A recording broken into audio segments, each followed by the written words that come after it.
Hello, this is Sticky, and welcome to another video. Today we're going to be reviewing The Walking Dead comic issue 161 of the comic book series, and this issue was absolutely crazy. So this review is actually going to be coming out a crap ton later than it was supposed to. For one, this is why the comic came out Wednesday the 7th or something, and I completely forgot about it that day. I completely forgot about the Walking Dead comic, which I never do. And I completely forgot about it, so I had to get it Thursday, but my mom was at work that day, so I didn't get it till like 11 o'clock at night, so I wasn't really down to doing a review that night because I had school the next day. And then Friday came along, and my friend came over after school, so I wasn't able to do it when he was here, and he stayed the night and stayed till Saturday afternoon. Then on Saturday I went with my grandma to eat, and then when I got back, another one of my friends came over and stayed till like 11 o'clock at night, and then he left, and then I just kind of forgot about it at that point. And then I woke up today on Sunday, and tonight is the mid-season finale for the Walking Dead TV series of Season 7, so I'm really excited, and that's why this review is coming out so late, because it's now Sunday. So, just giving a little explanation on that, because that was a little bit of a concerned thought, because this is going to be probably... I just want it up on my channel, because if I don't have something on my channel that is supposed to be there, like if I have a 160 review and a 162 review and not a 161, I'm going to be really OCD effective and everything. So anyway, this was an amazing issue, as I said. Now it's right here. This is the variant and this is the original cover. Now last month I still don't have the variant of last month, which really gets me mad. It's the only variant I don't have yet, other than the one that isn't out yet. But it's the only one I don't have, and it was the one that I was really waiting for. It was the, only one that it was, my favorite one out of the 6 when I was looking at the 6 at the beginning of the volume. And it's the one with Rick. And it's probably the awesomest one. And I'm waiting for it to come in. We ordered it on my comic shop, so hopefully I can get it by the end of the Whisper War, and I'll have that variant, I'll have the full collection, and maybe I can do a full review on the whole volume too. So right into this review. This was an amazing issue, as I said, a huge game changer for the series. So last issue ended off with Lydia confirming her allegiance to the Hilltop and the Survivors group, and she shot a Whisper, so that was awesome. And obviously spoilers for the Walking Dead TV series eventually, and also the comic book series. Okay. So yeah, Lydia ends up shooting the zombies, and we just have this epic No Way Out at the Hilltop. So the Whispers are coming in, and it's just like No Way Out, the Alexandria, but it's at the Hilltop. And it looks like we might have a No Way Out, almost like 3, at Alexandria next issue, so that's going to be awesome. Okay, so last issue ended off on a little bit of a cliffhanger where Herschel and Sophia were in the Barrington house, and Maggie was running inside to help them, and then Lydia shot the Whisper. And it starts off right here at the beginning with Sophia saving Herschel, and Carl and Maggie running in and getting Herschel and Sophia out. And then Carl says that to Maggie, he says, "Don't argue with me, you're more important. There isn't time, just go." Because Carl says, "I'm going to save some people that's in the Barrington house, get them out of the Barrington house." And he starts saving people. Actually, Brianna is here with her son, and he helps them two out. And then on the next page, the roof falls in, and Carl gets surrounded by fire, and he's like, oh, almost dying. And then we got this huge freaking battle, okay? Everybody's shooting zombies, stabbing them, killing Whispers. Sophia's killing Whispers.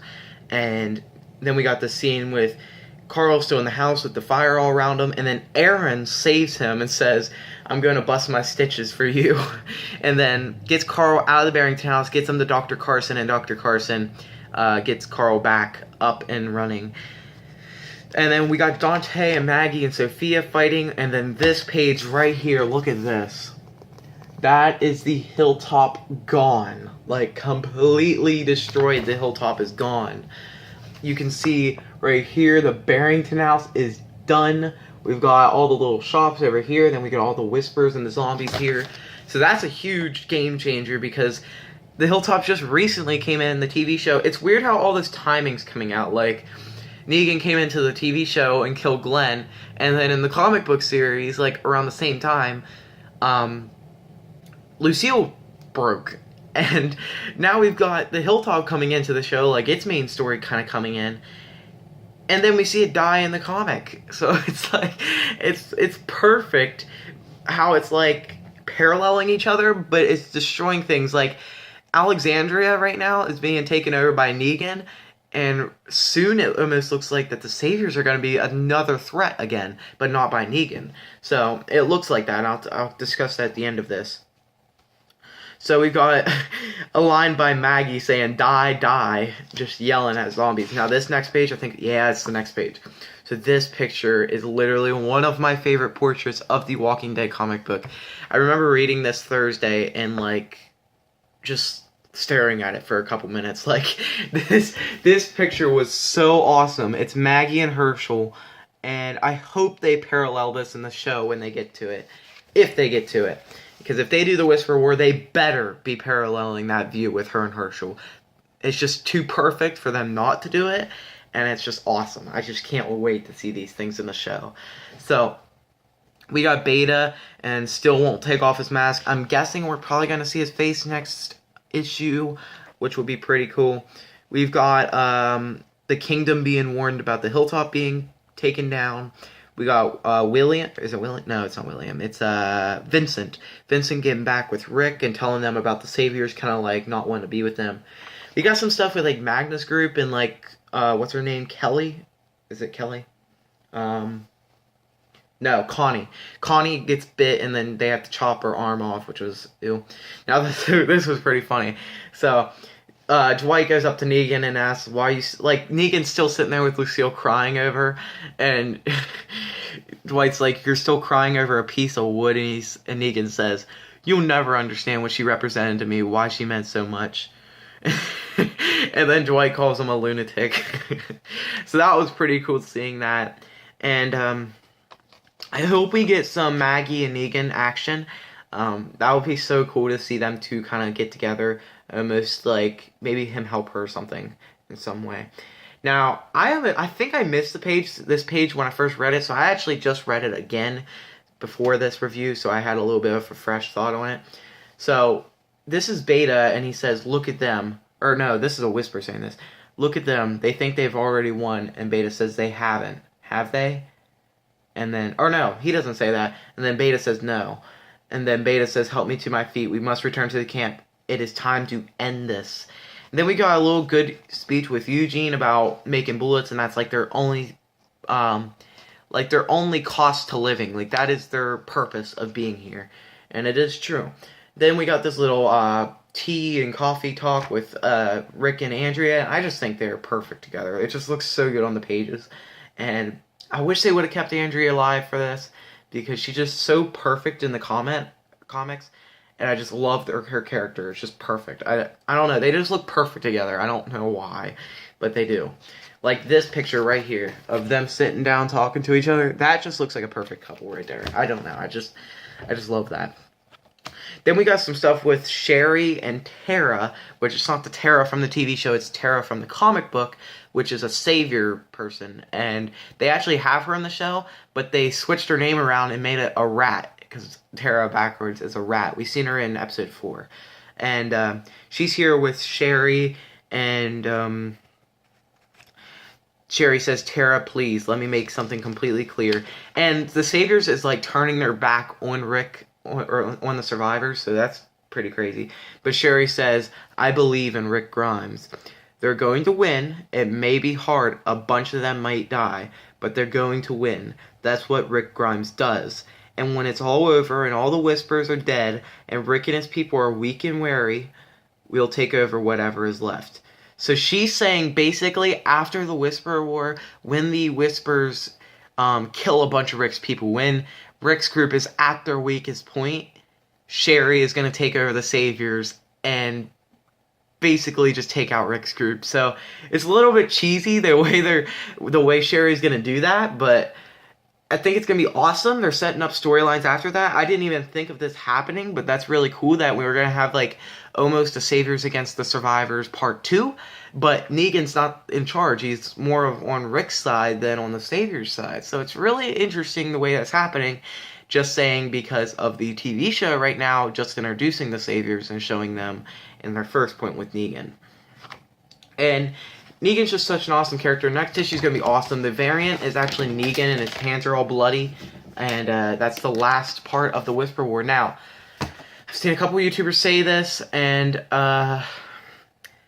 there hasn't been many deaths this volume. If you think about it, there was Gabriel, and that was really it for big deaths. So, really, there wasn't really anything big. So, people are thinking right now that maybe issue 162, The Whisper War Part 6, is going to be a recreation of the Governor issue, issue 148. Now, if that does happen, holy crap. Because if you guys don't know, if you don't read the comic book series and you're just watching the TV series, the Governor attack in the comics, when he attacks the prison, was a crap ton gorier and more brutal and death heavy. Like, I think they killed off like 13 main characters in that issue, that one issue. And in the TV show, they killed like Herschel and the Governor, and then they killed the little girl, and Fake killed Judith. But in the comic book, they killed like Lori, Judith, Herschel, Billy, Tyrese, Patricia, Axel. They killed a doctor named Alice that got Lori's pregnancy, right? And they just killed like a crap ton of people. Like, the Governor also died. It was just crazy the way it played out in the comic book. And it was just such a death-heavy issue that it would be really crazy if they did that again, because they didn't do that for All Out War. All Out War was more deaths spread out, and they weren't even crazy big deaths. So I'm hoping we get a crap ton of deaths, because if you've been on my channel for a while, you guys know that I love deaths. I love deaths in anything, in TV shows and books and stuff. I just love when they kill off a character. It's just the best thing ever. It makes you cry and makes you real sad, or it'll make you real happy and stuff. So, can't wait for that. Thank you guys for watching this review. I'm gonna give this issue, like a 9.8. The Hilltop is gone. I'm giving it a 9.8. Each one of these comic books are gonna get a lot for rating. So, anyway, thank you guys for watching this review for The Walking Dead issue 161. Leave your rating down in the comment book section, and comment section, not comment book or comic book. And anyway, thank you guys for watching, and leave a like down below, and I'll see you all later. Good